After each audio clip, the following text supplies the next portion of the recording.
Parte de nuestra jornada, creer en Jesucristo, amar en cristiano, vamos a tener un panel titulado La esperanza cristiana, qué, cómo y en dónde se vive, con la presencia del doctor Anchón Amunarriz, el doctor Manuel Anaut y el doctor Carlos Mendoza de la Orden de Predicadores, y moderará la doctora María Luisa Aspe. Le cedo la palabra. Escucharemos en primer término la ponencia del doctor Anchón Amunarriz Urrutia. Nació en el País Vasco. Terminado el bachillerato, ingresó en la Orden de los Hermanos Menores Capuchinos. Tras los estudios filosófico-teológicos en las casas de formación de su provincia religiosa, se especializó en teología dogmática, obteniendo la licenciatura en la Universidad Católica de Lovaina y el doctorado en la Gregoriana de Roma. Ha enseñado distintas materias teológicas, primero en Ecuador y posteriormente en México. En la actualidad pertenece al cuerpo de profesores del Instituto de Formación Teológica Intercongregacional de México, el IFTIM. Le damos la palabra.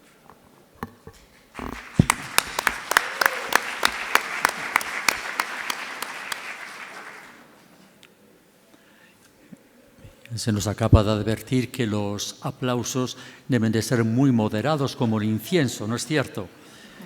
Entonces, dejando al lado los aplausos y el incienso, entro directamente en el tema para no alargarme. Si se quiere profundizar en la esperanza cristiana, es necesario hacer de entrada unas consideraciones fundamentales que sitúen en el camino acertado. Es lo que nos proponemos en esta primera intervención, preparando, con todo respeto, las que siguen a continuación.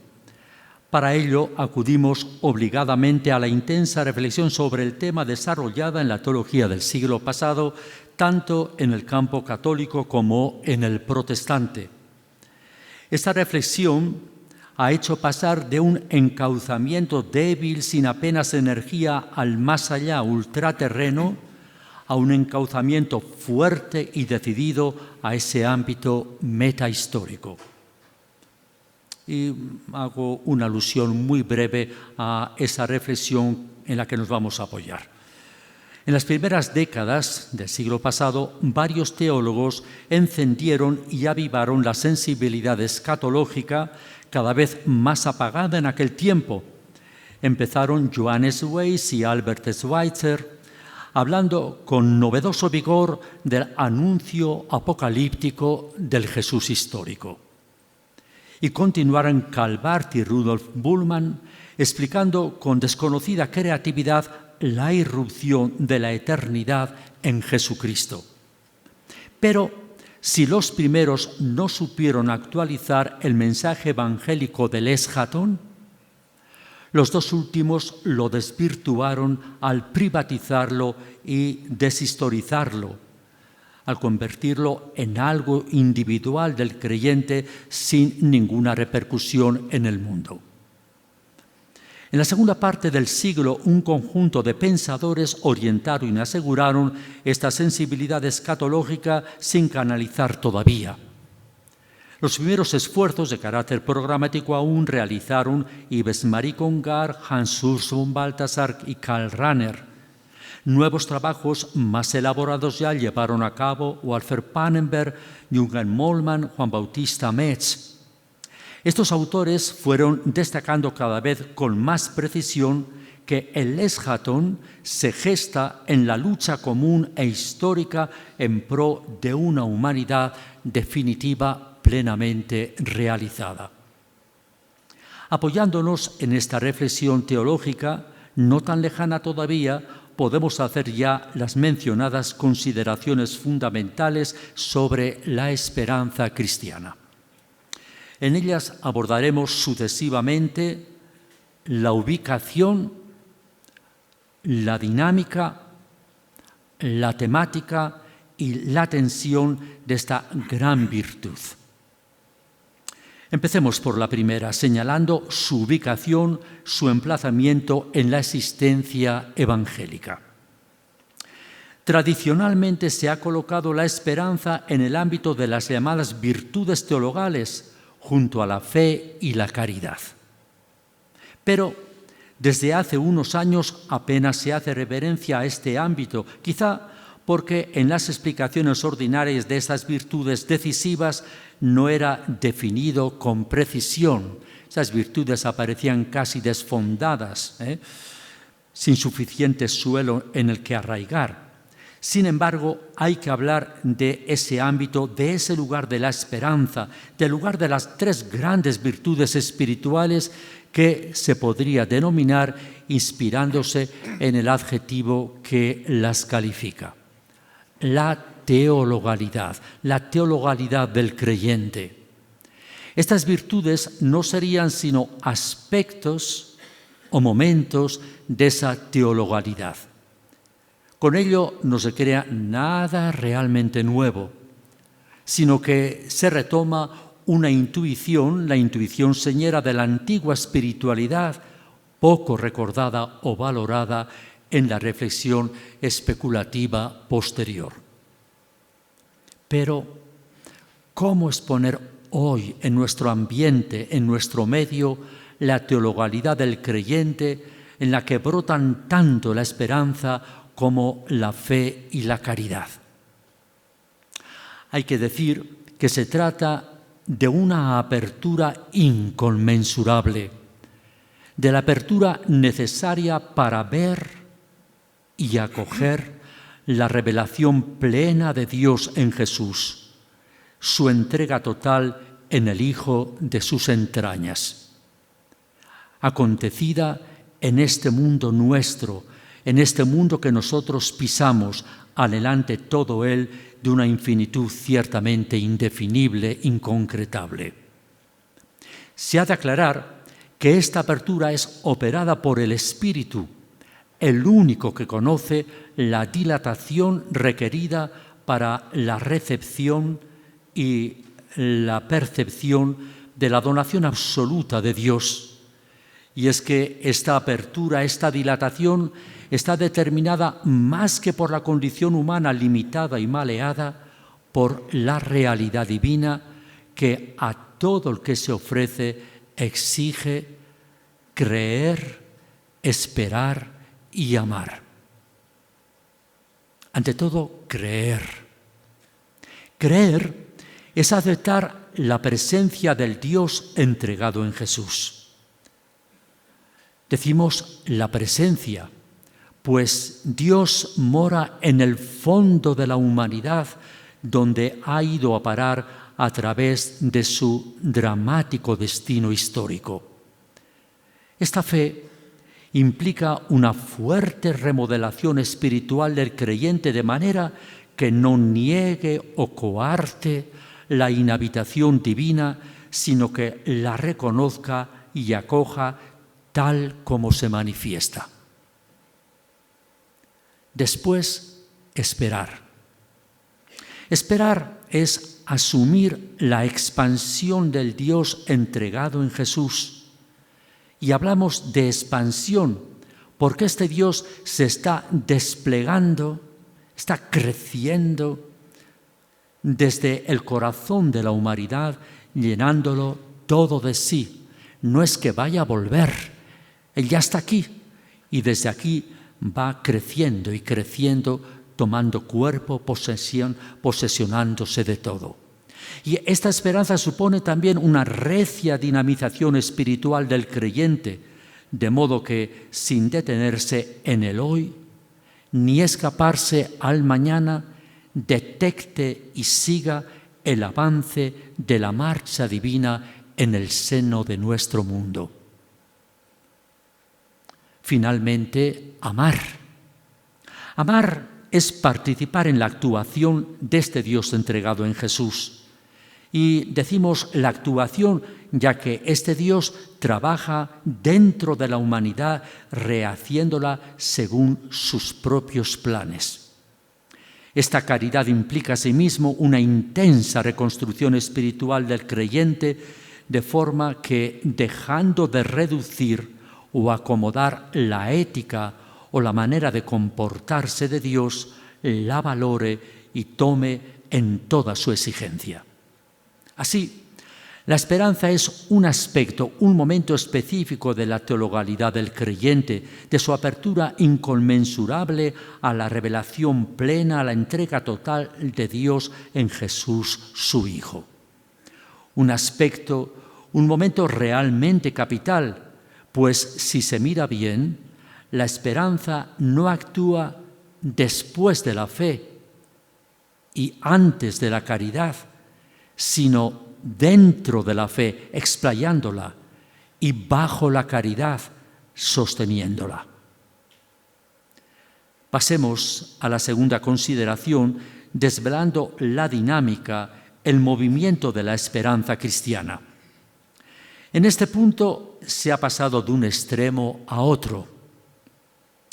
Si la esperanza, en explicaciones anteriores, parecía que arrancaba de la quipre mortal, lanzando aún más allá posmortal, en presentaciones recientes da la impresión de retener en una historia grávida de eternidad, en una historia tensionada por la eternidad. Las primeras, a las que me he referido, justaponían la vida terrena y la celeste como si fueran independientes y la una siguiera a la otra sin ninguna conexión.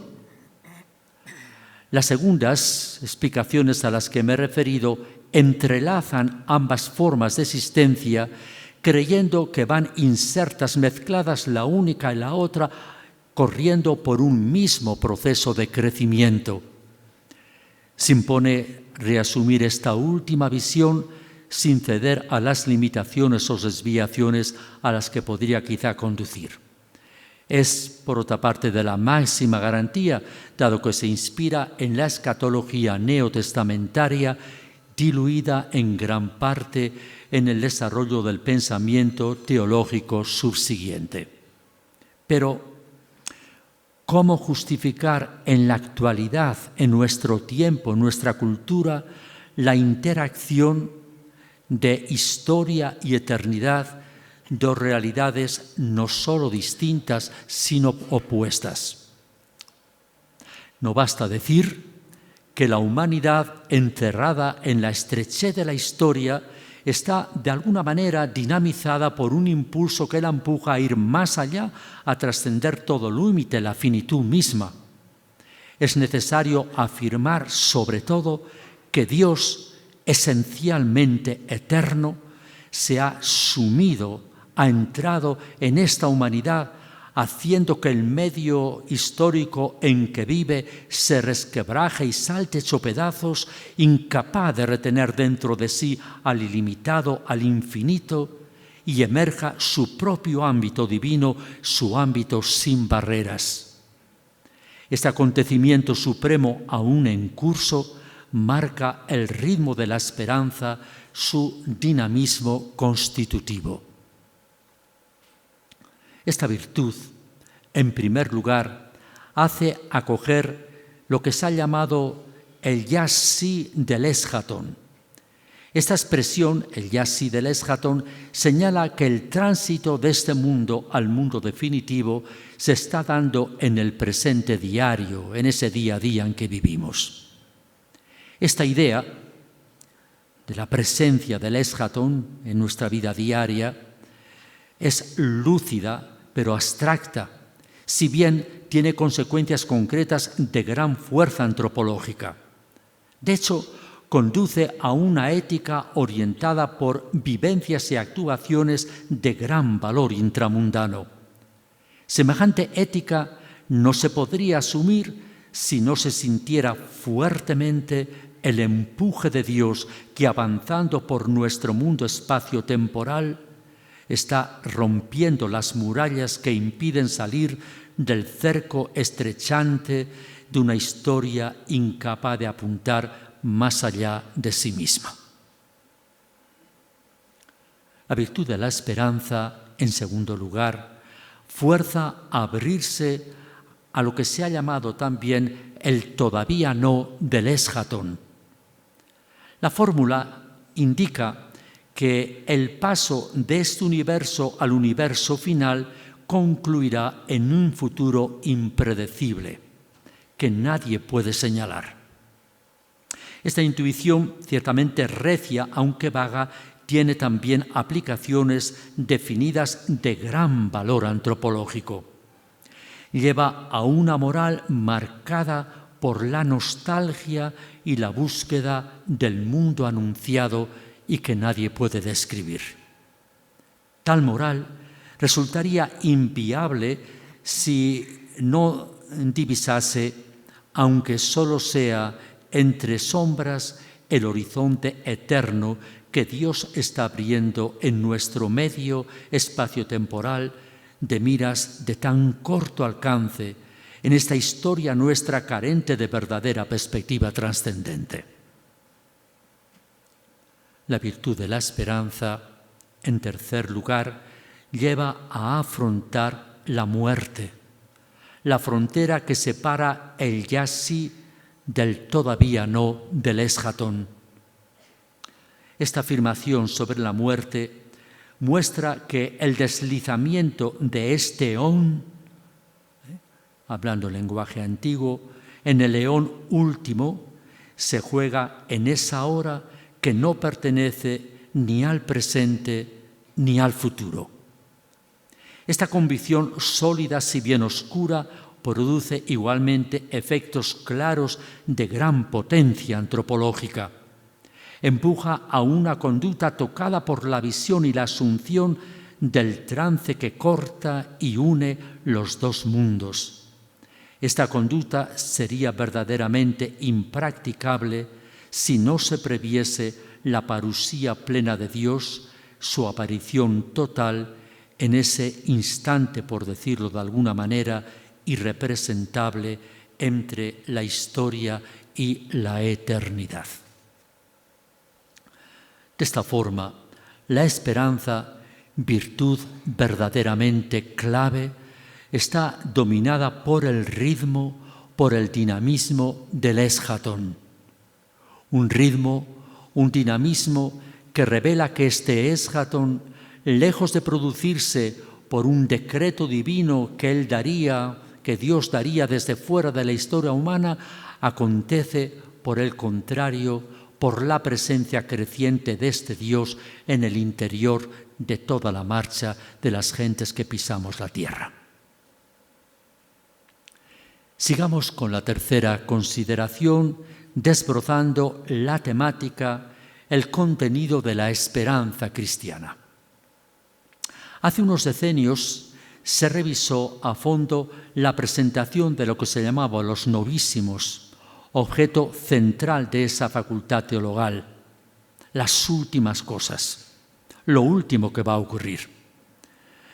La desarrollada hasta entonces en los círculos académicos, pero también pastorales, tenía el aire de un reportaje de los sucesos escatológicos descritos imaginativamente, hoy hacen sonreír, al margen de la historia de la salvación.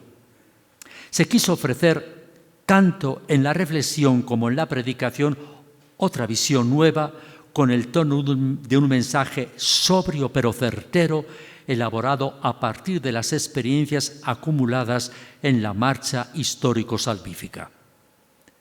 Sería realmente temerario no adoptar esta última presentación profundamente enraizada en los dos testamentos, dejando del todo la anterior carente de verdadero fundamento bíblico. Pero no resulta fácil, pues a pesar del esfuerzo realizado, el material sobre las llamadas últimas cosas que aguardamos aparece aún poco perfilado. Se discute, entre otras cosas, sobre la relación entre el fin individual y el fin colectivo, entre el fin de cada uno de nosotros al morir y el fin de la humanidad entera cuando muera toda ella como colectividad. Se discute también la existencia de un estado intermedio, término técnico de la teología, entre ambos términos, entre ambos finales.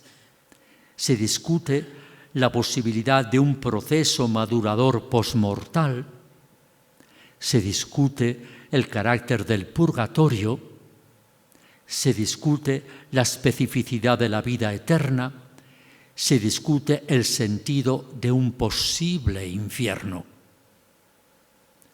Se discuten muchas más cosas que dejo ahora de nombrar. Con todo, se reconocen mayoritariamente algunos datos clave por su evidencia. Son aquellos que percibe el auténtico esperante cristiano, el que ahonda vivencial y mentalmente en las experiencias cruciales acumuladas en su aventura evangélica. Primero, este esperante sabe que todo ha comenzado para él con una parusía, con una aparición del Señor. Intuye así que al final se dará el despliegue pleno y definitivo de esta parusía, el desarrollo total e irreversible de esta aparición. En aquel momento, el Señor, abriéndose por entero, recogerá en lo hondo de su ser al que da el último paso en este mundo. Y así ese esperante cae en la cuenta de que la historia desemboca necesariamente en la eternidad de Dios. Segundo dato. El esperante cristiano sabe además que la parusía del Señor ha provocado en él una purificación, una sanación radical. Adivina de esta forma que al final se producirá la culminación de esta purificación, la consumación de esta sanación. Entonces el Señor, desplegando toda su fuerza, librará por completo al que acaba su vida terrena. Y ese esperante descubre que a la historia sucede sin falla una capacitación para la eternidad divina. Tercer dato. El esperante cristiano sabe asimismo que la parusía del Señor ha suscitado en él una vivificación, una expiación total. Prevé consecuentemente que al final se operará la efusión de esta vivificación, la eclosión de esta expiación. En aquella hora, el Señor, derramándose sin medida, transmitirá toda su plenitud al que termina su marcha mundana, y ese esperante comprende que la historia se trasciende, como no puede ser menos, en la mismísima eternidad de Dios. De este modo, todo verdadero esperante, todo el que avanza sostenido por la esperanza, mira un horizonte definido por unos datos escasos y oscuros, sí, pero determinantes y concretos también. Estos datos han de guiar la clarificación de los sucesos finales, siempre necesaria, por titubeante que pueda ser. Me dan 3 minutos, que son los que me va a costar terminar. Hagamos ya la última consideración para tranquilidad de María Luisa. Desentrañando la tensión, el nervio de la esperanza cristiana. No aparece con claridad, y es que la actitud ante el eschatón ha sido siempre convulsa. Tuvo en la tradición hebrea expresiones diversas, serena en los profetas y muy dramática en los apocalípticos. Y si esta actitud fue más unitaria en Jesús e incluso en el cristianismo naciente, estuvo lejos de ser unitaria. Uno y otro, Jesús y el cristianismo naciente, adoptaron un tono preponderantemente profético, pero con notables acentos apocalípticos. La historia cristiana posterior ha sufrido una desescatologización creciente, aunque ha experimentado periódicamente vivas inquietudes futuristas de aire profético unas veces y apocalíptico otras. Ante este panorama cabe preguntar si hay que escoger entre esperanza profética y esperanza apocalíptica, como hacen los que piensan que son incompatibles, o si se han de asumir las dos como intentan quienes creen que pueden ser integradas en una visión sintética. Lo más acertado parece ser evitar tanto el exclusivismo unilateral o una u otra, como el concordismo ligero, todas dicen lo mismo, tomámoslo esto. Para atinar en este empeño hace falta criterios seguros, y estos criterios no son sino los dictados por las exigencias inexorables de la esperanza cristiana que acabo de sugerir hace un momento. Y los digo muy brevemente.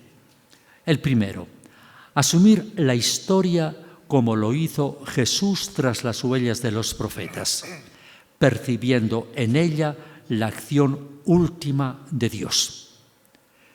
Su resurrección en la cruz es la prueba incontestable del valor de su compromiso terreno. En ese sentido, queda descalificada la invitación de la apocalíptica radical a renunciar a este mundo abocado a una catástrofe total y a esperar la irrupción de un nuevo mundo que estaría desligado por completo del actual. El segundo criterio, abrirse al más allá, igual que Jesús, que no dejó de estar atento a los apocalípticos, presintiendo el efecto pleno de la intervención final de Dios ya para muy pronto. Su glorificación en el patíbulo es la garantía firme de la verdad de su expectativa celeste. De este modo queda invalidada también la llamada del profetismo estrecho a promover este mundo, el único que poseemos, y a despreocuparse del mundo futuro, puro y simple desarrollo del presente, en opinión de ese profetismo de poco alcance. Y tercer y último criterio, respetar el misterio del gran paso como Jesús, más osado que los profetas, pero más humilde que los apocalípticos, acogiendo los planes imprevisibles de Dios sin inquietarse. Su planificación en la fosa es la evidencia palmaria de la autenticidad de su postura terreno celeste. Así queda desechada igualmente la insistencia del milenarismo rígido en prever el camino de este mundo hacia el mundo venidero, que sería, según él, del todo diverso del conocido. De esta manera, la esperanza cristiana, la esperanza apoyada en Jesús crucificado y resucitado, marca los criterios para captar el carácter de la auténtica apertura al eschaton, ajena a las posiciones extremas tan distorsionadas, un carácter definido por la pulsión descrita a la vez pacificadora e inquietante. Y estas son las consideraciones fundamentales sobre la esperanza cristiana que nos habíamos propuesto hacer. Se pueden formular de distinta manera o se pueden añadir otras más, poco importa. Lo que cuenta es que ayuden a vislumbrar el alcance insondable de esta virtud teologal que abre al eschaton de la humanidad, un eschaton misterioso provocado por la culminación de la expansión imparable de Dios en esta historia nuestra, sufriente pero anhelante de eternidad.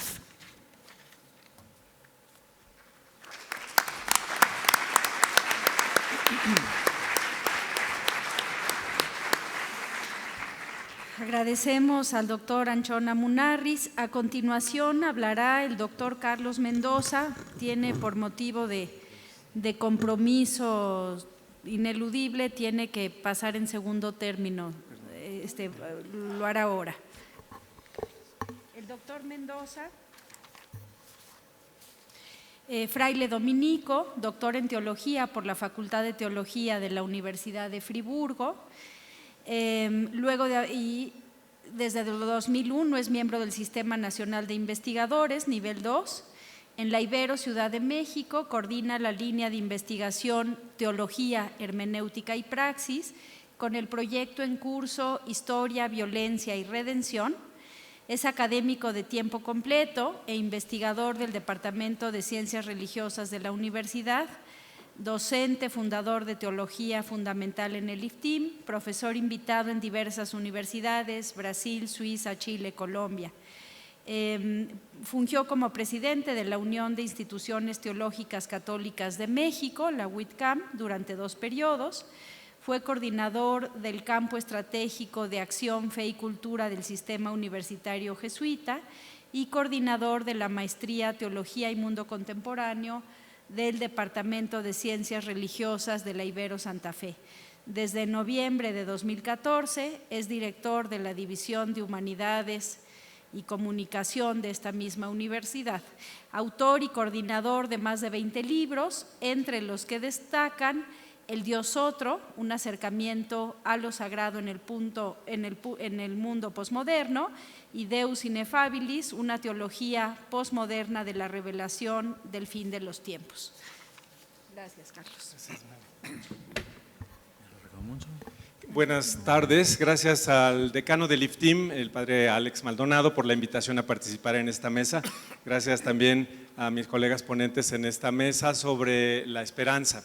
He intitulado esta presentación En medio del horror. Perdón por lo dramático que pueda sonar este tipo de presentación, pero tiene que ver con el contexto social, político, cultural que vivimos en el mundo y en particular en México. Algo que, bueno, he desarrollado con un grupo de investigadores de la Ibero y de otros colectivos, también, por ejemplo, en la revista Concilium. Y bueno, hago mi publicidad, no tengo agua de San, ¿qué? ¿Verdad? Esa agua que salva o algo así, pero bueno, hay unos libros allá afuera que pueden ustedes también ver, donde les puedo compartir esta información. Entonces, lo primero es, en medio del horror, pensar la esperanza. Eso es lo que les planteo, un poco siguiendo la frase de Javier Sicilia: estamos en medio del horror, en la guerra que vive México, con más de 100,000 muertos y 50,000 desaparecidos en los últimos 7 años. Hacer teología en este contexto es una necesidad ineludible para las comunidades creyentes, para las diversas iglesias y creo para instituciones como el IFTIM, la Universidad Iberoamericana, con quienes estamos aquí presentando esta reflexión. Lo primero es la idea de ¿dónde estamos parados? Bueno, perdón, voy a usar algunas fotografías de la exposición de un gran escultor oaxaqueño, Francisco Toledo, en su última exposición se llama Duelo, que tiene que ver con el horror que vive México. Estuvo en el MOAC hace todavía una semana. Estamos en un país de desollados y de descuartizados. No podemos olvidar a los 43 normalistas de Ayotzinapa, por supuesto, después de casi 2 años de su desaparición, ni a los otros tantas decenas de personas que murieron esa noche del 26 de septiembre en Iguala. Uno de ellos, Juan Carlos, que fue desollado vivo y que es el símbolo de lo que es este país. Nos quieren desollar vivos. Entonces estamos en un contexto en el que hablar de esperanza y hacer teología tiene que ser una motivación provocadora. Y en ese sentido, simplemente, estadísticas no las vamos a ver, la violencia en México del 2007 al 2014, la información oficial del INEGI, bueno, suma más de 150,000 personas que han muerto por violencia en nuestro país. Aquí están los estados, obviamente algunos que tienen un mayor índice, los estados del norte, no me quiero detener en eso, ustedes pueden consultar, pero es algo en lo que estamos nosotros inmersos y tiene que ver con algo más reciente. En febrero del 2016 hay en promedio 55.4 asesinatos diarios en México ligados a esta guerra del narcoestado. ¿Cómo podemos hablar de esperanza aquí? ¿Cómo podemos hablar de redención? Los grandes temas con los que los cristianos nos llenamos de mucha convicción y de mucho triunfalismo, tenemos que repensarlos, deconstruirlos tal vez, y desde ahí poder rehacer una teología que sea significativa para las víctimas. ¿Cómo pensar el horror? Javier Sicilia decía, pensar el horror es inmoral, porque es imposible, es como pensar el absurdo. O como diría Giorgio Agamben, es el misterio de la iniquidad.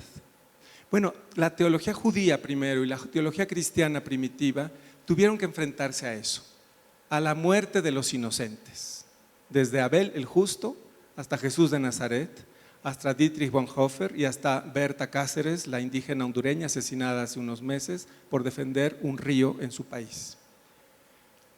¿Cómo pensar el horror? Hay tres categorías que me parece son fundamentales en el pensamiento contemporáneo. La idea de biopoder que propuso en su momento Michel Foucault para decir cómo el Estado moderno, a partir del siglo XVIII, se estaba, digamos, organizando como un Estado para controlar a la población en un estado de bienestar. Lo que les permitiría a los gobiernos poder hacer políticas educativas, de salud, etcétera, para controlar epidemias, para dar trabajo, pero eso se llamó biopoder. Sin embargo, este modelo de Estado quedó puesto en entredicho por las crisis del capitalismo neoliberal. Giorgio Agamben, el pensador italiano, habla del estado de excepción, siguiendo un poco la línea de Foucault. El estado de excepción es el estado en el que hoy vivimos, en el que cada vez más la ley es válida solo para unos cuantos. Y muchas mayorías están sometidas al estado de excepción, generando lo que llamaba Agamben la nuda vida, o la vida desnuda que, por ejemplo, en los campos de concentración, en Auschwitz, en Dachau y otros campos de concentración nazis, pues era, por ejemplo, comparada con los musulmanes, ¿verdad? Era reducir al estado de no persona a los presos y presas. Pero en tiempos más recientes, por ejemplo, este pensador camerunés, Achille Mbembe, escribió y acuñó este término, necropoder. Ya no es el biopoder el que hoy predomina en los estados modernos y moderno tardío, sino el necropoder. Es decir, el poder al servicio de la muerte. Lo que hoy los estados y los gobiernos de algún modo están propiciando es lo que el Papa Francisco ya señaló en Laudato Si, es cómo hacer cada vez más invisibles a los descartables.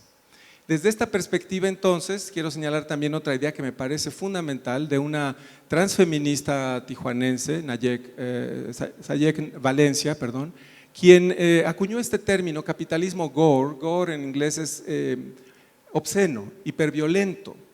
Es el capitalismo de las fosas clandestinas que pululan en todo el país. Estamos en medio de fosas clandestinas. ¿Cómo hablar allí de esperanza? Y precisamente este término de capitalismo gore creo que tiene que ver con cómo un Estado está sometiendo cuerpos y territorios a la desaparición, ya no solo de los cuerpos, sino de los rastros de ADN de estos mismos cuerpos. En ese momento histórico de corrupción estamos. ¿Cómo hablar de esperanza allí? A quienes puedan les recomiendo un video, es muy crudo, que se llama Pie de Página, hecho por la Autónoma de Baja California, estudiantes de diferentes licenciaturas y posgrados sobre las narcofosas en Baja California. Seguimos. Entonces aquí creo que la teología tiene un recurso metafórico, un principio teológico fundamental, la tumba vacía.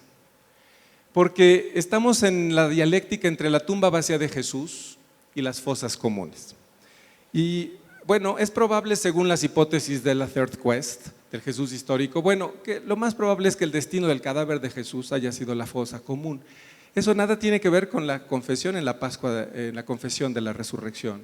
En su momento habría que obviamente debatir esta idea, pero la fosa común es como una contracultura, un relato contracultural que hace la comunidad cristiana primitiva para indignarse ante la muerte del inocente, su Señor. Y por eso la fosa común es una gramática nueva, que es la gramática de lo escatológico, que por supuesto el padre Anchón nos propuso ya en su análisis puntual de la teología del siglo XX. Tendríamos que tratar de recuperarla como esta nueva gramática de una presencia-ausencia. El crucificado despertó, Hostaurómeno Segerte, y eso es fundamental. Ese es el querigma cristiano primitivo y tiene que ser el querigma hoy en medio de las fosas comunes que vivimos en México. Por eso los relatos escatológicos hablan de apariciones en cuanto a tiempos mesiánicos que inaugura el Nazareno como ese muerto viviente, ¿verdad? El crucificado que despierta, como un anfitrión que está pero se va, Emaús, como un Mesías que nos deja, Jesús ascendiendo en la Merkabá. Esto es importante porque nos ayuda a plantear la imaginación escatológica.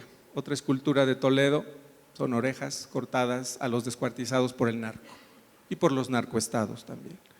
En los cristianos y cristianas del siglo XX, entonces, me parece que estamos enfrentando una dialéctica ético-espiritual radical. Recuperar la lógica de la confesión pascual, donde emerge la esperanza.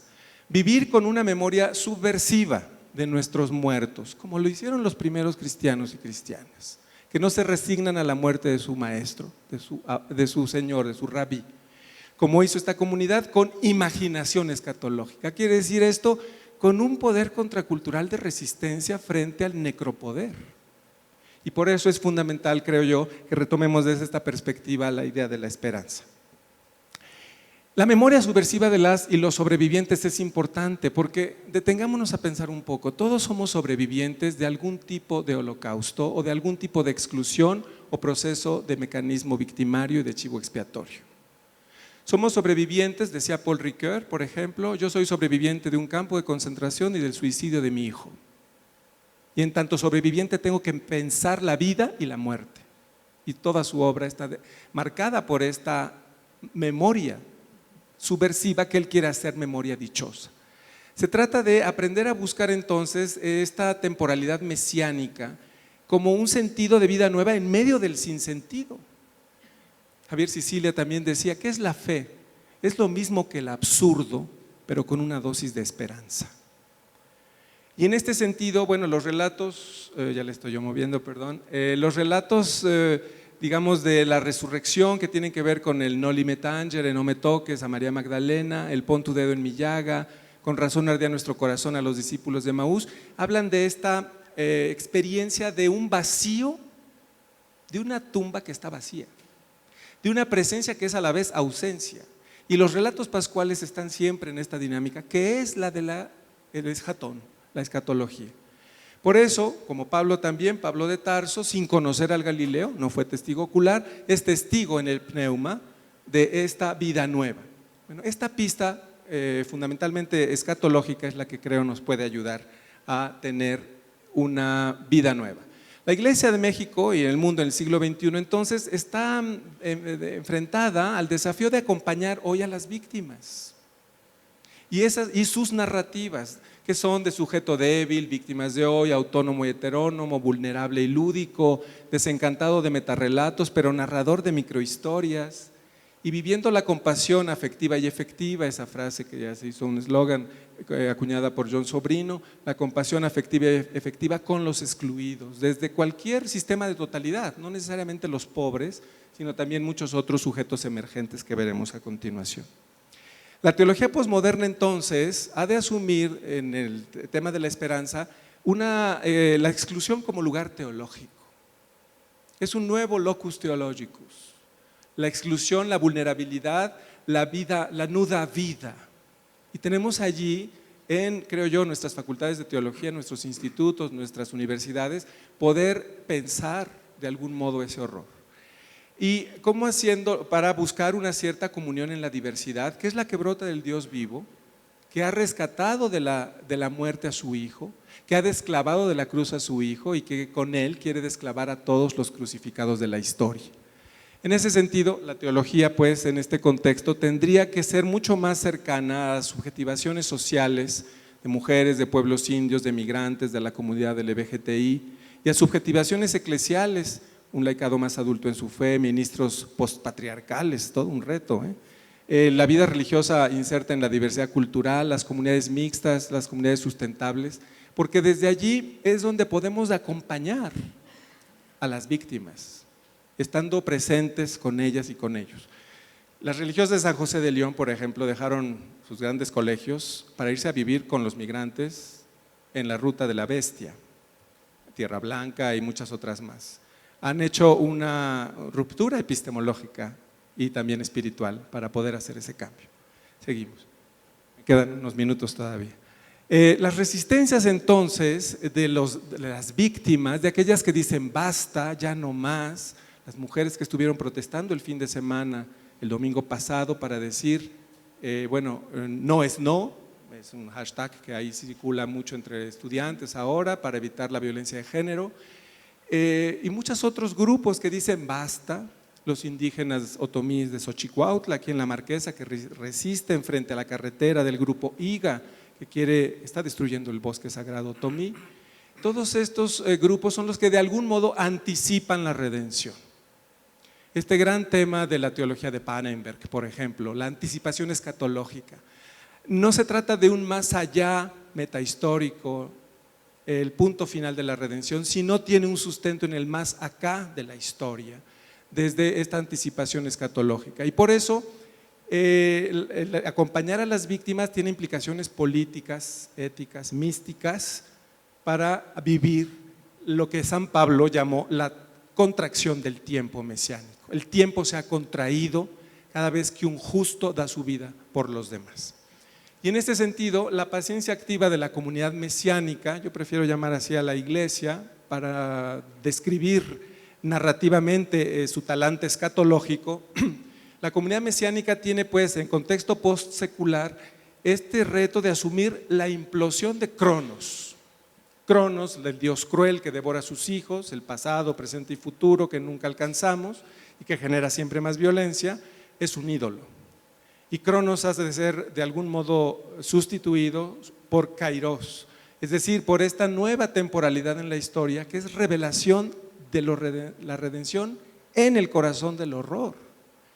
Y por eso la anticipación escatológica está vivenciada y narrada por los y las sobrevivientes. Seguimos. De tal manera que el tiempo mesiánico es el que revela, creo yo, es la clave de lectura de la esperanza en estos tiempos del horror. El tiempo mesiánico es una correlación escatológica que se establece entre justicia y donación. Porque ¿cómo aparece la salvación en medio del horror? Que a pesar de que los verdugos siguen triunfando y que las víctimas son aniquiladas, hay hombres y mujeres que se dan a los demás. Esta persistencia, esta tenacidad del amor, sin condición ni medida, como diría Bárbara Andrade, es la que nos ayuda a anticipar destellos de la salvación. Y no podemos ir quizá más lejos hoy. Esta escultura de Toledo tiene que ver con un hombre esclavizado que quiere salir de sus cadenas, y es un poco esta la fuerza de las y los sobrevivientes. De tal manera que entonces estamos en este gesto de donación extrema, que es en el que se contrae el tiempo, diría San Pablo en 1 Corintios 7, porque ahí es donde se da el juicio del mundo corrupto y la aparición de lo nuevo. Cada vez que alguien en su propia carne detiene la espiral del odio, es la anticipación escatológica, y por ahí pasa la esperanza. De tal modo que el camino es el de los justos de la historia. Aquí retomo la idea hebrea, ¿verdad?, de los tzadikim, y es un texto del Sanedrín, la Suká 45, que dice algo muy importante. En todo tiempo hay siempre 36 justos sobre la faz de la tierra. Cuando ellos desaparezcan, el mundo acabará. No se conocen entre ellos, y cuando uno de los justos muere es inmediatamente sustituido por otro. Se les representa como extremadamente modestos, humildes e ignorados por el resto de las personas. Esta idea de los justos hay que repensarla en términos del justo por excelencia, que es Jesús de Nazaret, pero junto con él de muchos otros hombres y mujeres que se han hecho cargo de la realidad, como también diría John Sobrino, que han cargado con la realidad, inspirado en Ellacuría, por supuesto, que haciéndose cargo de la realidad detienen la espiral del odio y la violencia y empiezan a generar un mundo nuevo. Esta es una imagen, pocas, del arte judío sobre los tzadikim, que tiene que ver con esos 36, es un número simbólico, todos son anónimos, y un texto de Borges, que no voy a leer, pero que es un pequeño cuento, la siguiente por favor, donde él habla de quiénes son los que anticipan la redención. Gestos muy simples, pero que dan vida al otro. Es un texto que se llama Los Justos, de 1986, y cuando quieran pueden leerlo con más calma. Simplemente planteo el desafío de hoy para poder darle paso al siguiente colega ponente. Creo que Borges se quedó corto en la narración novelada de la vida de los justos. Desde América Latina, nosotros tenemos, y desde el sur global, surgen hoy otras prácticas y otros saberes, como verdaderas resistencias epistémicas, un término usado mucho por la antropóloga Xochitl Leiva en Chiapas, venida desde los de abajo, como dice el subgaleano ante Submarcos, del otro lado de la historia, como dice el rector de Unitierra Chiapas, es decir, con territorios, autonomías, cuerpos e imaginarios descolonizados. Es quizá hoy los pueblos indios y las feministas quienes mejor han avanzado en este camino de la descolonización de saberes y de prácticas para generar un cambio de mundo, que es por donde pasa la salvación. Me parece que ya no es sostenible, retomando una idea de un colega brasileño, João César de Castro, ya no es sostenible imitar miméticamente a Europa y al American Dream. Nosotros desde el sur tenemos otras experiencias, otras resistencias, otros saberes, otras espiritualidades que pueden enriquecer y salvar a la humanidad en el momento casi del colapso. Y por eso simplemente termino señalando que las resistencias múltiples de pueblos originarios, de mujeres, de comunidades LGBTI, de los migrantes e invisibilizados, los descartables del Papa Francisco, son ellas y ellos quienes apuntan al horizonte de un cambio de mundo donde se vive la esperanza. Y creo que entonces, y solo entonces, podremos decir el crucificado despertó, y podemos decir efectivamente que los crucificados están siendo bajados de sus cruces. Muchas gracias.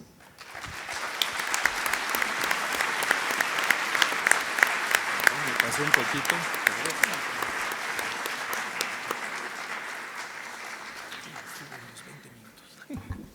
Agradecemos su exposición al doctor Carlos Mendoza y a continuación la presentación de Fray Manuel Anauta Espinosa, religioso franciscano. Obtuvo la maestría, el diploma de profundización de estudios y el doctorado en teología sistemática de la Universidad de Ciencias Humanas de Estrasburgo, Francia. Su trayectoria docente lo ha llevado a impartir curso en instituciones tales como el IFTIM, el Instituto Franciscano de Filosofía y Teología y la Universidad Pontificia de México, entre otros. Ha sido invitado como conferencista en numerosos foros, tanto nacionales como extranjeros. Su producción literaria abarca más de una docena de títulos que van desde artículos publicados en revistas especializadas hasta publicaciones con finalidad pastoral.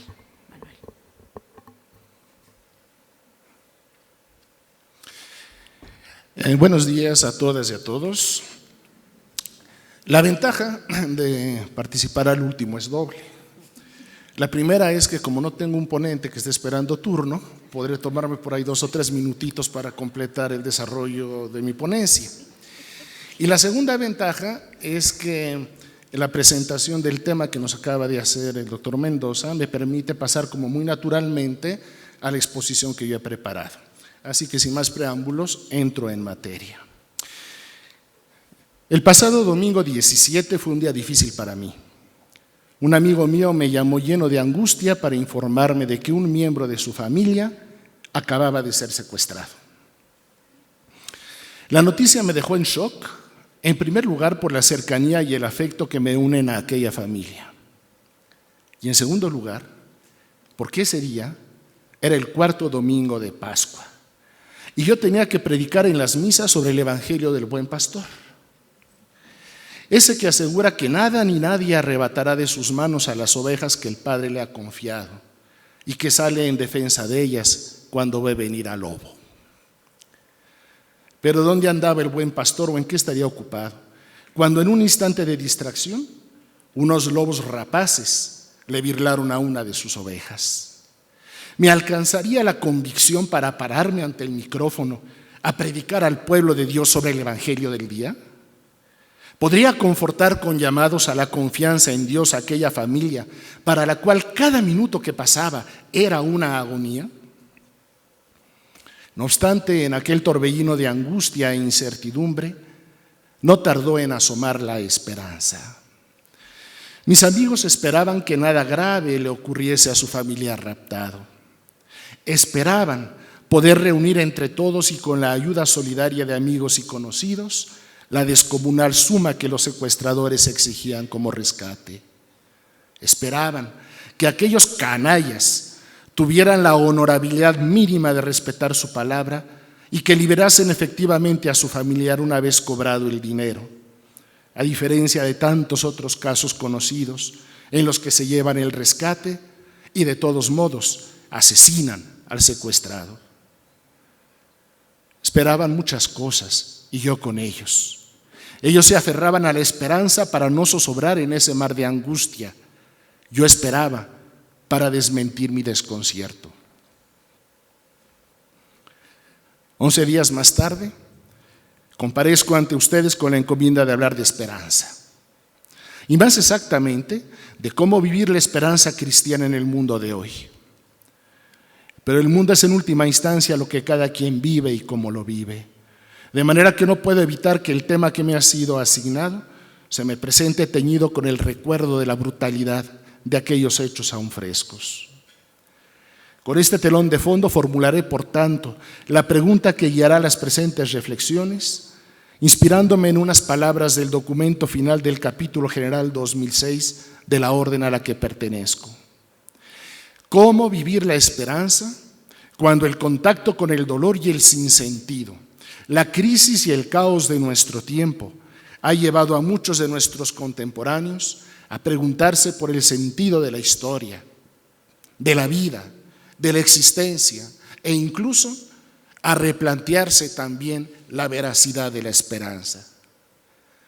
Y en razón de esta pregunta me he tomado la libertad de cambiar el ambicioso título inicial de esta intervención por este otro, más modesto, pero no por ello menos incisivo: la esperanza a pesar de todo. Y para empezar he de decir que no hay esperanza sin rebeldía. La esperanza es la virtud de quienes se resisten a creer en el factum impuesto y prefieren apostar por el factum libremente elegido. Esto lo aprendí hace algunos años cuando fui visitador general de la Orden en Francia y Bélgica. Los hermanos de ambos países se enfrentaban a una crisis común: una prolongada sequía de vocaciones, el envejecimiento galopante de los frailes y el concomitante cierre de casas. Pero la reacción ante la crisis era distinta. Los frailes belgas me decían: estamos muy mal y no hay nada que hacer. Los frailes franceses me decían: estamos muy mal, pero algo hay que hacer. La esperanza es la testarudez elevada al rango de virtud teologal. Se nutre de inconformidad, de resistencia e incluso de rabia frente a un determinado estado de cosas. La esperanza es la fuerza que moviliza las mejores energías de quienes luchan por cambiar un mundo que les sabe a poco y les debe mucho. De la esperanza solo se puede hablar con sentido y credibilidad desde la indignación ética que provoca tanto sufrimiento y tanta injusticia y que nos convoca al compromiso de la praxis. Pero por sólida que sea, la esperanza nunca estará al abrigo de la posibilidad del fracaso. Ella sostiene nuestros empeños con la fortaleza de su propia fragilidad de niña, que asombra hasta al mismo Dios, según la conocida frase de Péguy. Son tantas las circunstancias que la amenazan. Esteban Crotz refiere la respuesta de Ernest Bloch a la pregunta acerca de si la esperanza podría verse frustrada, a lo que el filósofo respondió: claro que sí, seguro, eso sucede con facilidad. Eso sucede un montón de veces. Toda vida está llena de sueños que no se hacen realidad. También la esperanza puede ser y será desilusionada. Así tiene que ser, por respeto a sí misma, porque de lo contrario no sería esperanza. La esperanza incluye entonces en sí misma la posibilidad de su frustración. En ciertas dosis, esta puede ser un incentivo para redoblar esfuerzos y alcanzar lo que deseamos. Aunque también es cierto que demasiada frustración, lejos de impulsar nuestra lucha, puede desalentarla y hasta cancelarla. En una obra dedicada precisamente a la esperanza, tras hacer un recuento del fracaso de tantas que alimentaron los mejores sueños de Occidente desde el siglo XVII hasta hoy, y que mucho tiene que ver con el ambiente de desencanto que respiramos, Albert Nolan recuerda la advertencia del Salmo 146. No confiéis en los príncipes, en seres mortales que no pueden salvar. Dichoso aquel cuya esperanza es el Señor su Dios. De donde concluye que nuestra esperanza de futuro no puede estar fundada ni en líderes humanos, ni en instituciones, ni en ideologías, pues nadie, ni individualmente ni en conjunto, tiene el poder suficiente para salvar al mundo. Saludable recordatorio, por cierto, para nuestro aquí y ahora, en el que no falta algún partido político que insista en presentarse como la esperanza de México que habrá de salvar al país. Aun cuando hemos de valorar la contribución de las mediaciones humanas, no hemos de tratarlas como si fueran el fundamento último de nuestra esperanza de futuro. La tentación, dice Nolan, consiste en no confiar más que en nosotros mismos. Ya se entiende que en ningún momento el teólogo sudafricano pretende sugerir que esperanza y providencialismo sean sinónimos, ni mucho menos que en nombre de la confianza en Dios estemos autorizados a sustraernos a nuestras responsabilidades históricas. Se trata más bien de subrayar que el sentido último de la esperanza no está en este mundo, sino en ese trasfondo de lo finito del que habla Pedro Castelao, y cuyo nombre murmura el devenir del mundo como un eco a la vez sordo y mudo.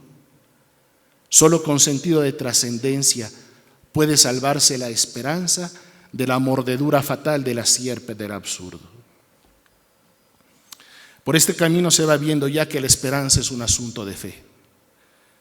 Solo quien cree espera, porque la fe es el cimiento de la esperanza. El nexo entre ambas está sugerido en el capítulo 11, versículo 1 de la carta a los Hebreos. Cito: la fe es el fundamento de lo que se espera y la prueba de lo que no se ve. Con estas palabras el hagiógrafo pone la fe al servicio de la esperanza. El acto de creer no es un fin en sí mismo, sino que va más allá de sí al dar sustento a aquello que esperamos para que podamos darlo por seguro. Benedicto XVI ha llamado la atención sobre el hecho de que el vínculo entre fe y esperanza es tan estrecho que en no pocos pasajes de la Sagrada Escritura ambas parecen términos intercambiables. Mucho antes que él, Péguy, a quien cité hace un momento, escribía esto: la fe que más amo, dice Dios, es la esperanza. Pero a menudo oímos decir que hoy la fe está en crisis. Si esto es así, ¿no habrá que buscar entonces ahí el origen de esa sombra de desesperanza que parece extenderse sobre amplios sectores del mundo e incluso de la Iglesia? Porque toda crisis de esperanza oculta en el fondo una crisis de fe. Quien pierde la esperanza ha dejado de creer que las cosas pueden ser diferentes, que tiene sentido desgastarse contribuyendo a crear un mejor horizonte de futuro, que el ser humano, a pesar de sus hierros, es capaz de recapacitar y de cambiar. Y si descendemos al registro cristiano, perder la esperanza significa creer que la utopía del reino no es posible, que Dios no es capaz de dar vida a los muertos ni de crear cosas nuevas de la nada, como escribe San Pablo en la carta a los Romanos. Perder la esperanza es no dar crédito a la palabra del Señor dirigida a Jeremías. Yo conozco muy bien los planes que tengo proyectados sobre ustedes para asegurarles un porvenir y una esperanza. La desesperanza es no creer que el Padre y Jesús están siempre a la obra, como dice el Evangelio de Juan. Es estar en la imposibilidad de decir bíblicamente: sé muy bien en quién he puesto mi confianza, y por tanto de dar razón de nuestra esperanza, como nos pide la primera carta de Pedro. La fe es pues la certeza que nos permite esperar. La misma carta a los Hebreos lo sugiere así cuando dice que gracias a la fidelidad de Dios se mantienen inalterables su promesa y su juramento. De modo que apoyados en estas dos garantías irrevocables, en las que Dios no puede engañarnos, nos sentimos poderosamente estimulados a aferrarnos a la esperanza que nos ofrece, la cual es como un ancla para la vida, sólida y firme. Leemos en Hebreos 6, 18 al 19. Benedicto XVI, por su parte, apunta: se nos ha dado una esperanza fiable, gracias a la cual podemos afrontar nuestro presente, el cual, aunque sea fatigoso, se puede vivir y aceptar si lleva hacia una meta, si podemos estar seguros de esa meta y si ella es tan grande que justifique el esfuerzo del camino. Solo cuando el futuro es cierto como realidad positiva, se hace llevadero el presente. Fin de la cita. En suma, la fe salva a la esperanza y la esperanza salva la existencia, otorgándole un sentido.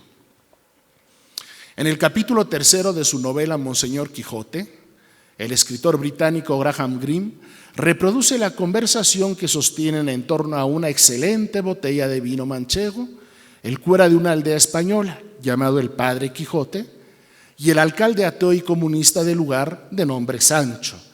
Dos personajes que tienen algo de Don Quijote y Sancho, pero también de Don Camilo y Pepón. Animados por los efectos desinhibidores del vino, en un punto de la conversación, los amigos se cuestionan mutuamente acerca de si creen de veras en la viabilidad de sus respectivas utopías. El alcalde comunista le pregunta al cura si de verdad espera que el catolicismo conducirá algún día a los hombres a un futuro feliz, a lo que el cura contesta que sí, desde luego que sí. Y a renglón seguido, el párroco le pregunta al alcalde si de veras espera que el verdadero comunismo profetizado por Marx llegará a ser un día realidad incluso en Rusia, a lo que el alcalde responde: oh sí, padre, realmente lo espero. Pero es verdad, y se lo digo solamente porque sus labios están sellados por el secreto de la confesión y los míos abiertos gracias al vino, que a veces me desespero. Entiendo lo de la desesperación, confiesa el cura. Yo también me desespero, Sancho, aunque no de manera definitiva. Yo tampoco me desespero de manera definitiva, padre, se apresura a puntualizar el alcalde. De otra forma, no estaría aquí sentado junto a usted. ¿Dónde estaría entonces? Enterrado en tierra sin consagrar, como el resto de los suicidas. Brindemos por la esperanza, pues, dijo el Padre Quijote, y ambos alzaron sus vasos y bebieron. Espero que mañana, cuando celebren ustedes la clausura de este coloquio teológico con un vino de honor, tal como está sabiamente previsto en el programa, no olviden alzar sus vasos y brindar por la esperanza que nos mantiene vivos a pesar de todo, incluso a pesar de nuestras desesperaciones. Por último, vivir en esperanza es una forma de espiritualidad. Para ilustrar esta afirmación, permítanme valerme de otra evocación personal. Hace algunos años tuve la oportunidad de visitar la Fraternidad Franciscana de Lovaina, en Bélgica. Era el tiempo de Adviento. En la capilla los hermanos habían dispuesto una imagen que me llamó poderosamente la atención. Se trataba de una figura en cerámica policromada que representaba a María en tamaño natural, sentada y con la cabeza ligeramente inclinada, como mirando su regazo. A ambos lados de los brazos descansaban sobre los pliegues de la túnica, con las manos sobre las rodillas y vueltas las palmas hacia arriba, como en actitud de quien espera recibir algo. Supe después que a esa figura la llaman Nuestra Señora de la Esperanza, y que en la misa de medianoche de Navidad, al canto del Gloria, quien preside la celebración, coloca sobre el regazo de la imagen la figura del niño. Todo queda entonces completado. Ya no hay hueco en el enfaldo. Los ojos no contemplan más el vacío. Las manos se ven por fin colmadas con el don largamente esperado. Aquella figura era una perfecta representación de la esperanza. Su poder de evocación descansaba en los tres elementos mencionados: el vacío, las manos y la mirada. Ante todo, el vacío, porque la esperanza está hecha de vacíos y solamente por estos tiene sentido y razón de ser. Nadie aguarda lo que ya tiene. El ser humano se abre a la esperanza porque sabe que no le es posible serlo todo, ni tenerlo todo, ni poderlo todo. Significativamente, Ernest Bloch comienza su magna obra sobre el principio esperanza con estas palabras: me agito. Desde muy pronto se busca algo, se pide siempre algo, se grita, no se tiene lo que se quiere. Lo que en el fondo mueve la esperanza es el deseo de totalidad. Por eso las satisfacciones concretas nos llenan por un momento, pero luego nos vuelven a dejar insatisfechos. Toda satisfacción crea nuevos vacíos. Ninguna realización es saturante. El deseo siempre queda abierto. Precisamente por eso, en la imagen de Nuestra Señora de la Esperanza encontramos unas manos, vacías naturalmente, porque la esperanza tiene siempre las manos vacías. En el momento en que las ve colmadas, deja de ser esperanza. Pero son también las manos que ponen de manifiesto las dos facetas de la esperanza: la activa, que trabaja por alcanzar aquello que anhela, y la pasiva, que aguarda el don. Algunos tienden a oponer demasiado apresuradamente la esperanza activa y la esperanza pasiva, e inclusive distinguen entre esperanza y esperar, como si fueran cosas distintas, cuando en realidad son dos momentos complementarios. Por una parte, el ser humano tiene la responsabilidad histórica de involucrarse en el empeño común de transformar la realidad para que las cosas sean mejores. Es el momento utópico de la esperanza. Pero por otra parte, y precisamente porque no todo lo puede, el ser humano aguarda el cumplimiento de la plenitud de la esperanza como un don que proviene de otro. Es el momento de la esperanza como gracia. Pero en la imagen de Nuestra Señora también hay una mirada que se dirige al regazo vacío. La esperanza tiene siempre los ojos abiertos, mas no para contentarse con detener la mirada en la vaciedad del presente, sino para ir más allá y anticipar el futuro, como el profeta Balaam. Oráculo de Balaam, hijo de Beor, oráculo del hombre de ojos perfectos, que contempla visiones del Todopoderoso en éxtasis, con los ojos abiertos. Lo veo, pero no es ahora. Lo contemplo, pero no será pronto. Números 24, 15 al 17. Mirada que en el Adviento reposa en el regazo vacío, pero que en Navidad se llena con el don esperado y recibido, y que de esta manera nos avisa que la culminación profunda de la esperanza nunca está en algo, sino en alguien. La fe es prueba de lo que no se ve, dice la carta a los Hebreos. La fe no es solamente un tender de la persona hacia lo que ha de venir y que está todavía ausente.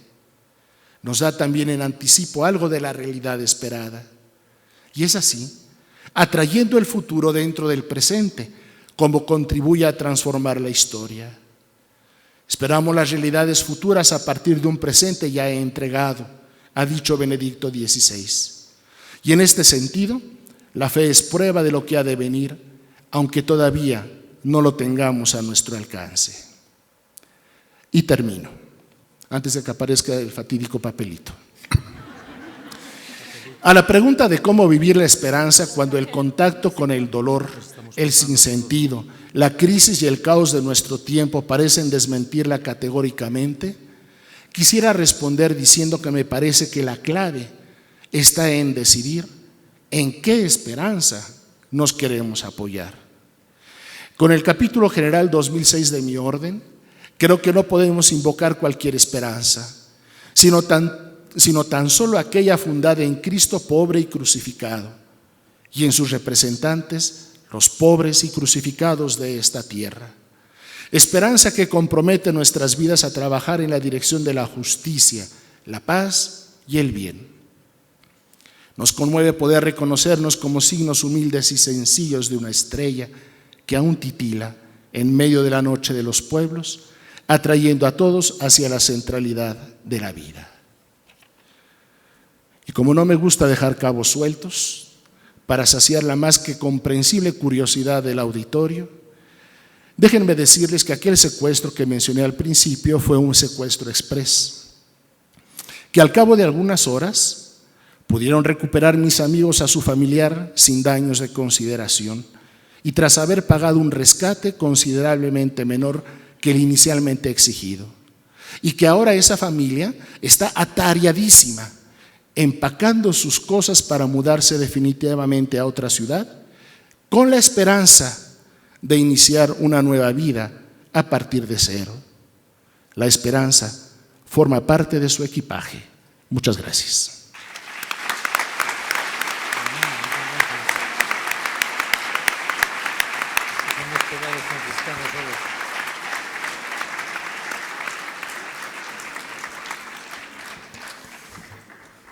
Pues agradecemos mucho a Manuel Anaut su exposición Y pues lo que fue un contratiempo de Carlos Mendoza de no poderse quedar, creo que el orden de la exposición pues fue benéfico, salió muy bien.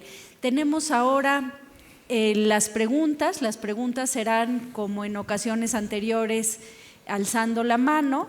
Habrá algunos hermanos que van a acercar el micrófono. De nueva cuenta les pedimos que las preguntas sean breves, concretas y que digan a quién van dirigidas. En el caso que tengan preguntas para Carlos Mendoza, pues se las haremos llegar esperando que les responda en algún momento.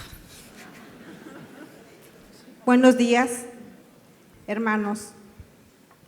¿Dónde está la esperanza cuando una niña sale embarazada y le dicen aborta? Y en ese momento, en otra parte de la ciudad, hay una niña de 16 años que se ahorca.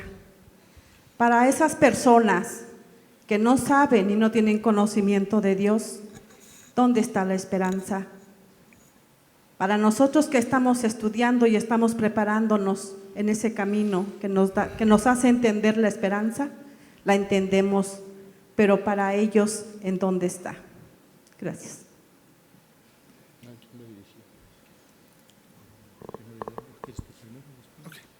Bueno, primero intentaré dar una respuesta yo. El tema de la esperanza está íntimamente ligado al tema de la teodicea.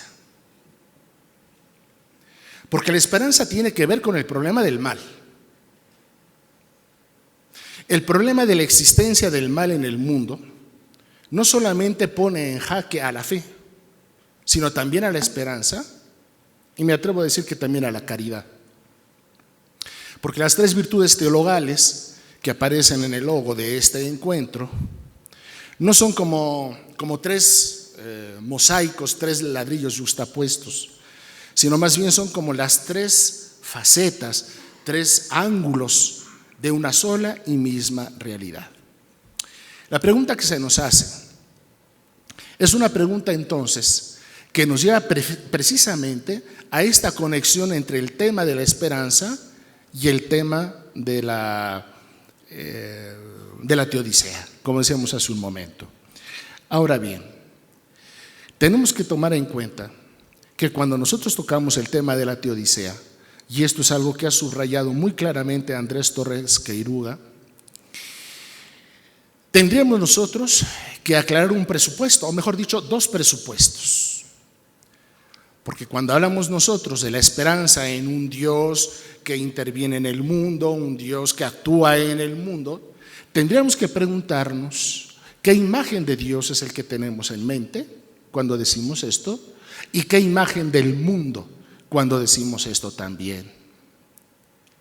La teodicea no busca solucionar el problema del mundo, sino más bien, como escuchábamos nosotros en la intervención del doctor Felicísimo Martínez, intentar deshacer algunos malos entendidos. Y uno de esos malos entendidos es justamente el hecho de que el mundo es finito.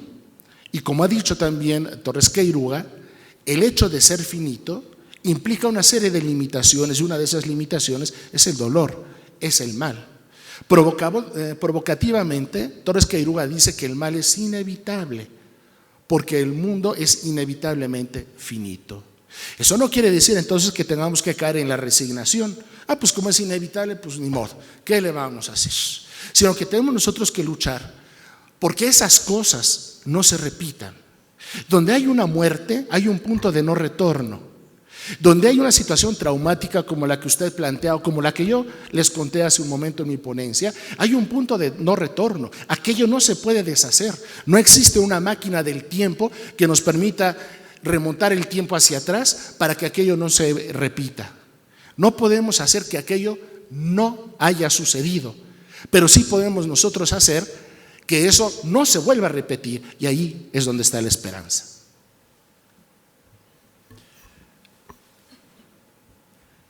Yo diría simplemente esto.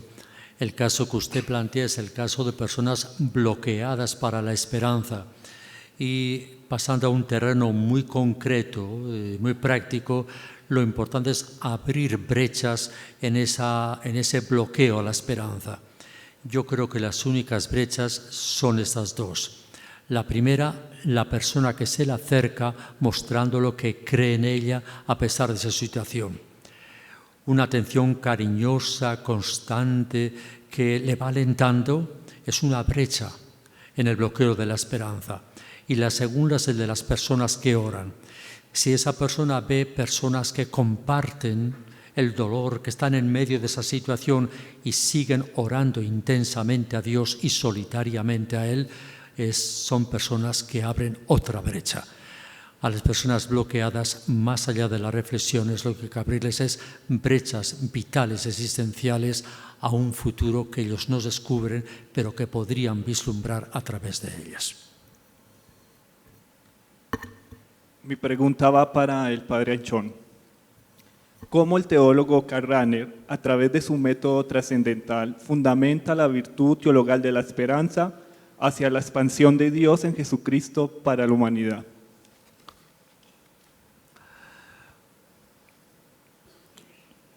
Pregunta de alta teología, ¿no? Ya.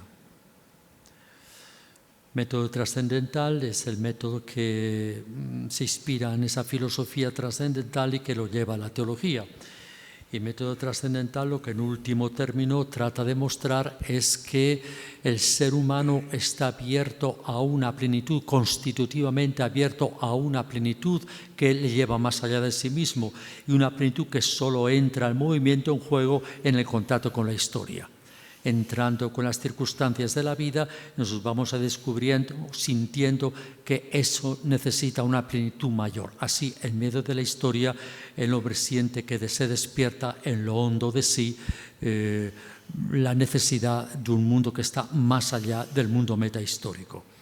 En ese contexto, él plantea la fe cristiana y con eso logra algo de capital importancia en lo que ha insistido el ponente de estos días, padre Felicísimo Martínez, y es una tesis central en Karl Rahner, ¿no? Mostrar que el anuncio cristiano responde a las demandas últimas del ser humano abierto en medio de la historia a la trascendencia. En este contexto es fácil situar la esperanza cristiana. La esperanza cristiana está alentando al hombre que en medio de la historia va caminando a la trascendencia por las grandes experiencias de salvación que ha experimentado en su vida. Al prof. Anaut, en compendio de lo que usted acaba de decir, mi conclusión es que la esperanza es un don del Espíritu Santo.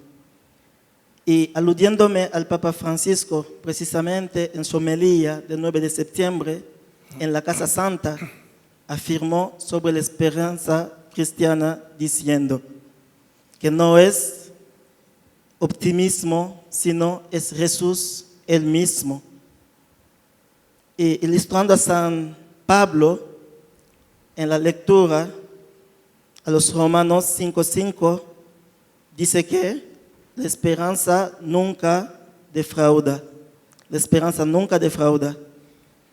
Y mi pregunta es de saber por qué y cómo se puede esperar en un drop zone, en una zona de guerras esporádicas en donde no hay esperanza, y de qué manera levantar los brazos y brindar la esperanza. Si me pudieran repetir esta última parte porque no alcancé a escuchar bien. La pregunta concreta es ¿cómo qué, perdón? La primera pregunta Sí. va con lo que dice San Pablo Ajá, sí, sí. a los Romanos 5:5, Sí, sí. que la esperanza nunca defrauda. Y la segunda pregunta es ¿cómo se puede esperar en un drop zone, en una zona de guerras esporádicas en donde no hay esperanza? ¿Y de qué manera levantar los brazos y brindar la esperanza? Bueno, a ver. ¿Mande? Ah, sí. Bueno, a ver. La esperanza, si yo entendí bien la pregunta, se nos presenta como un desafío. La esperanza siempre es un desafío, empezamos por ahí. Sí, es un don de Dios, claro, pero también es una tarea humana. No podemos quedarnos nada más con el don, es tarea humana. Y este don y esta tarea que llamamos la esperanza es un desafío. Es el desafío del a pesar de. Justamente. Por eso al inicio de mi intervención yo quise insistir mucho en este aspecto como de rebeldía, en este aspecto de indignación, porque una esperanza, pero una esperanza irénica, una esperanza que pues nos apacigua la conciencia, nos adormece, no es una auténtica esperanza. Entonces yo creo que aquí tenemos una clave de lectura para entender este pasaje de San Pablo a los Romanos.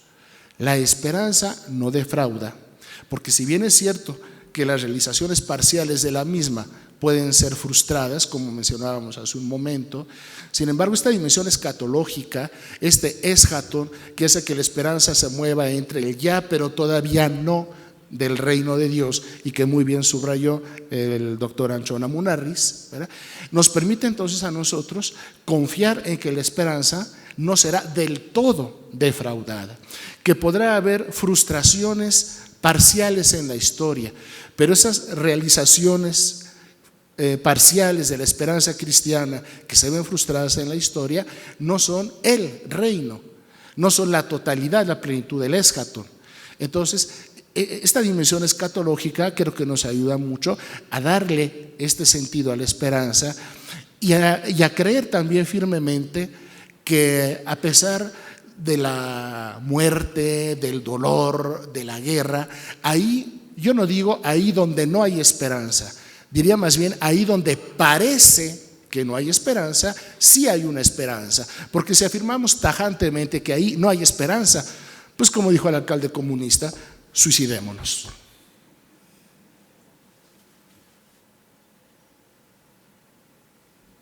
¿Alguna otra pregunta? ¿No? Pues muchísimas gracias. Bueno, Que no se ve. mi pregunta es directamente para el padre Sean. ¿Puede haber esperanza escatológica para un no creyente o un ateo? No creyente o un ateo. Esperanza escatológica, dices, ¿no? Esperanza escatológica para un ateo puede haber, yo pienso, en la medida en que percibe que tras este mundo se abre otro mundo, de alguna manera.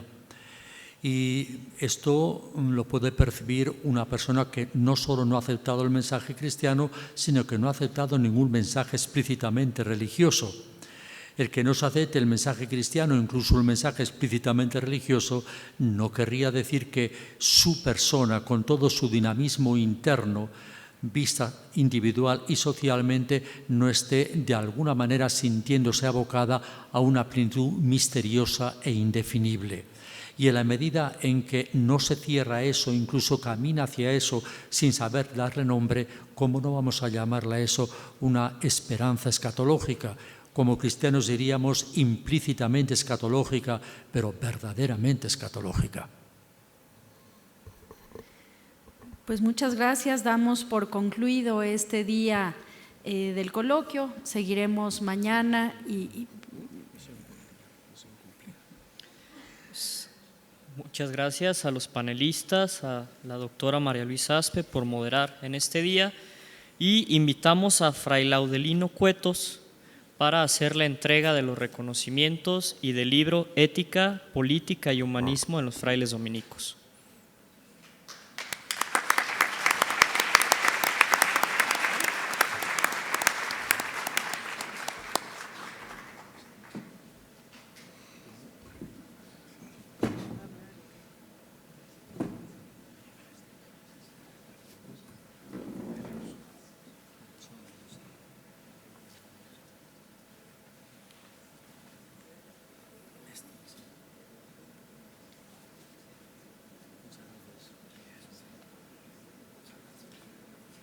Agradecemos la asistencia de cada uno de ustedes a este segundo día de coloquio teológico y los invitamos a asistir el día de mañana en punto de las 10 a.m. para reflexionar en torno a la experiencia de Dios, esperanza de justicia y paz. Muchísimas gracias, que tengan buen día.